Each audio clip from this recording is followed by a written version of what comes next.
Job 35. And Elihu answered and said, Do you think this to be just? Do you say, it is my right before God? That you ask, what advantage have I? How am I better off than if I had sinned? I will answer you, and your friends with you. Look at the heavens and see, and behold the clouds, which are higher than you.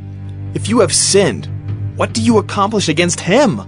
And if your transgressions are multiplied, what do you do to him? If you are righteous, what do you give to him? Or what does he receive from your hand?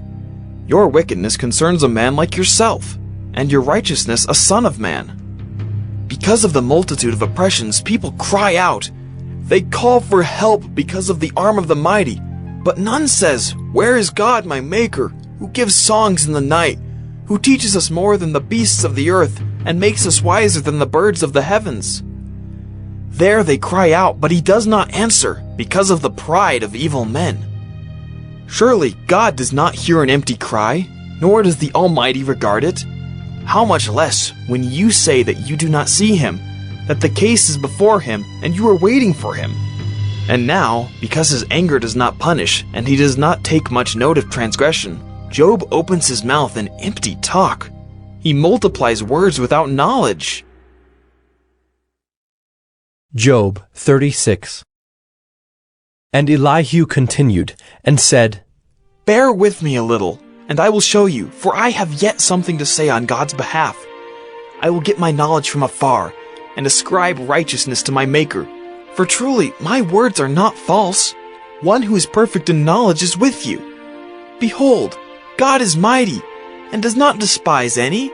He is mighty in strength of understanding. He does not keep the wicked alive, but gives the afflicted their right. He does not withdraw his eyes from the righteous, but with kings on the throne, he sets them forever, and they are exalted. And if they are bound in chains, and caught in the cords of affliction, then he declares to them their work and their transgressions, that they are behaving arrogantly. He opens their ears to instruction, and commands that they return from iniquity. If they listen and serve him, they complete their days in prosperity, and their years in pleasantness. But if they do not listen, they perish by the sword, and die without knowledge. The godless in heart cherish anger. They do not cry for help when he binds them. They die in youth, and their life ends among the cult prostitutes. He delivers the afflicted by their affliction, and opens their ear by adversity. He also allured you out of distress into a broad place, where there was no cramping, and what was set on your table was full of fatness. But you are full of the judgment on the wicked. Judgment and justice seize you. Beware, lest wrath entice you into scoffing, and let not the greatness of the ransom turn you aside. Will your cry for help avail to keep you from distress, or all the force of your strength? Do not long for the night, when peoples vanish in their place. Take care, do not turn to iniquity, for this you have chosen rather than affliction. Behold, God is exalted in his power. Who is a teacher like him? Who has prescribed for him his way? Or who can say, you have done wrong? Remember to extol his work, of which men have sung. All mankind has looked on it. Man beholds it from afar. Behold, God is great, and we know him not. The number of his years is unsearchable. For he draws up the drops of water. They distill his mist in rain, which the skies pour down and drop on mankind abundantly. Can anyone understand the spreading of the clouds, the thunderings of his pavilion? Behold, he scatters his lightning about him, and covers the roots of the sea. For by these he judges peoples, he gives food in abundance. He covers his hands with the lightning, and commands it to strike the mark. Its crashing declares his presence. The cattle also declare that he rises. Job 37. At this also my heart trembles and leaps out of its place. Keep listening to the thunder of his voice and the rumbling that comes from his mouth. Under the whole heaven he lets it go, and his lightning to the corners of the earth. After it, his voice roars. He thunders with his majestic voice. and he does not restrain the lightnings when his voice is heard. God thunders wondrously with his voice. He does great things that we cannot comprehend. For to the snow he says, "Fall on the earth." Likewise to the downpour, his mighty downpour. He seals up the hand of every man, that all men whom he made may know it. Then the beasts go into their lairs, and remain in their dens. From its chamber comes the whirlwind, and cold from the scattering winds. By the breath of God, ice is given, and the broad waters are frozen fast. He loads the thick cloud with moisture. The clouds scatter his lightning. They turn around and around by his guidance, to accomplish all that he commands them on the face of the habitable world. Whether for correction, or for his land, or for love, he causes it to happen. Hear this, O Job. Stop and consider the wondrous works of God. Do you know how God lays his command upon them, and causes the lightning of his cloud to shine? Do you know the balancings of the clouds, the wondrous works of him who is perfect in knowledge? You whose garments are hot when the earth is still because of the south wind? Can you, like him, spread out the skies, hard as a cast metal mirror? Teach us what we shall say to him. We cannot draw up our case because of darkness. Shall it be told him that I would speak? Did a man ever wish that he would be swallowed up? And now, no one looks on the light when it is bright in the skies, when the wind has passed and cleared them. Out of the north comes golden splendor.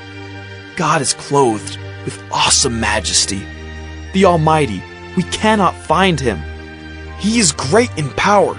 Justice and abundant righteousness he will not violate. Therefore men fear him. He does not regard any who are wise in their own conceit. Job 38. Then the Lord answered Job out of the whirlwind, and said, Who is this that darkens counsel by words without knowledge? Dress for action like a man. I will question you, and you make it known to me. Where were you when I laid the foundation of the earth? Tell me if you have understanding. Who determined its measurements? Surely you know. Or who stretched the line upon it? On what were its bases sunk? Or who laid its cornerstone when the morning stars sang together, and all the sons of God shouted for joy? Or who shut in the sea with doors when it burst out from the womb? When I made clouds its garment and thick darkness its swaddling band, and prescribed limits for it, and set bars and doors, and said, Thus far shall you come, and no farther, and here shall your proud waves be stayed. Have you commanded the morning since your days began, and caused the dawn to know its place, that it might take hold of the skirts of the earth, and the wicked be shaken out of it? It is changed like clay under the seal, and its features stand out like a garment. From the wicked their light is withheld, and their uplifted arm is broken. Have you entered into the springs of the sea, or walked in the recesses of the deep? Have the gates of death been revealed to you, or have you seen the gates of deep darkness? Have you comprehended the expanse of the earth? Declare if you know all this. Where is the way to the dwelling of light? And where is the place of darkness, that you may take it to its territory, and that you may discern the paths to its home? You know, for you were born then, and the number of your days is great.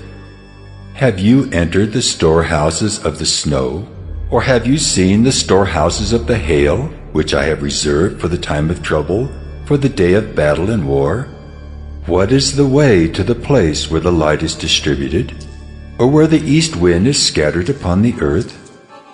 Who has cleft a channel for the torrents of rain, and a way for the thunderbolt, to bring rain on a land where no man is, on the desert in which there is no man, to satisfy the waste and desolate land, and to make the ground sprout with grass? Has the rain a father? Or who has begotten the drops of dew? From whose womb did the ice come forth? And who has given birth to the frost of heaven? The waters become hard like stone, and the face of the deep is frozen. Can you bind the chains of the Pleiades, or loose the cords of Orion? Can you lead forth the Mazzaroth in their season, or can you guide the bear with its children?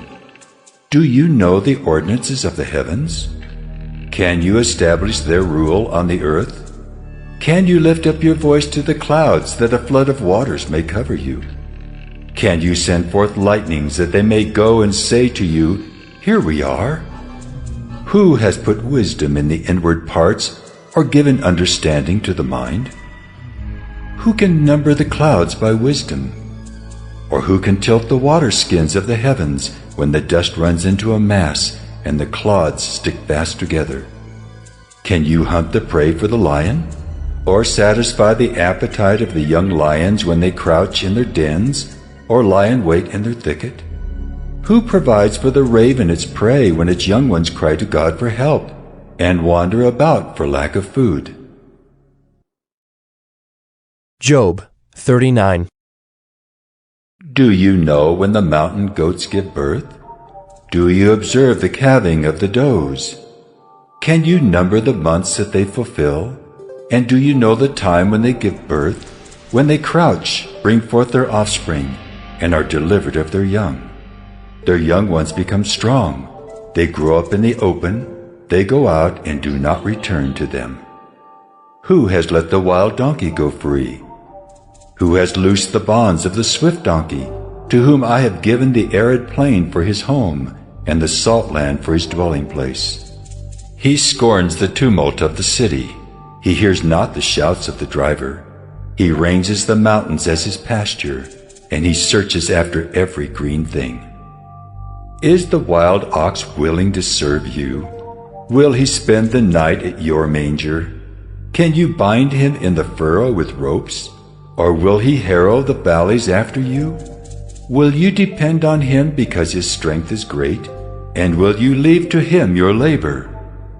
Do you have faith in him that he will return your grain and gather it to your threshing floor? The wings of the ostrich wave proudly, but are they the pinions and plumage of love? For she leaves her eggs to the earth and lets them be warmed on the ground, forgetting that a foot may crush them and that the wild beast may trample them. She deals cruelly with her young, as if they were not hers. Though her labor be in vain, yet she has no fear, because God has made her forget wisdom and given her no share in understanding. When she rouses herself to flee, she laughs at the horse and his rider. Do you give the horse his might? Do you clothe his neck with a mane? Do you make him leap like the locust? His majestic snorting is terrifying. He paws in the valley and exults in his strength. He goes out to meet the weapons. He laughs at fear and is not dismayed. He does not turn back from the sword. Upon him rattle the quiver, the flashing spear and the javelin. With fierceness and rage he swallows the ground. He cannot stand still at the sound of the trumpet. When the trumpet sounds, he says, "Aha!" He smells the battle from afar, the thunder of the captains and the shouting. Is it by your understanding that the hawk soars and spreads his wings toward the south? Is it at your command that the eagle mounts up and makes his nest on high? On the rock he dwells and makes his home, on the rocky crag and stronghold. From there he spies out the prey. His eyes behold it from far away. His young ones suck up blood, and where the slain are, there is he.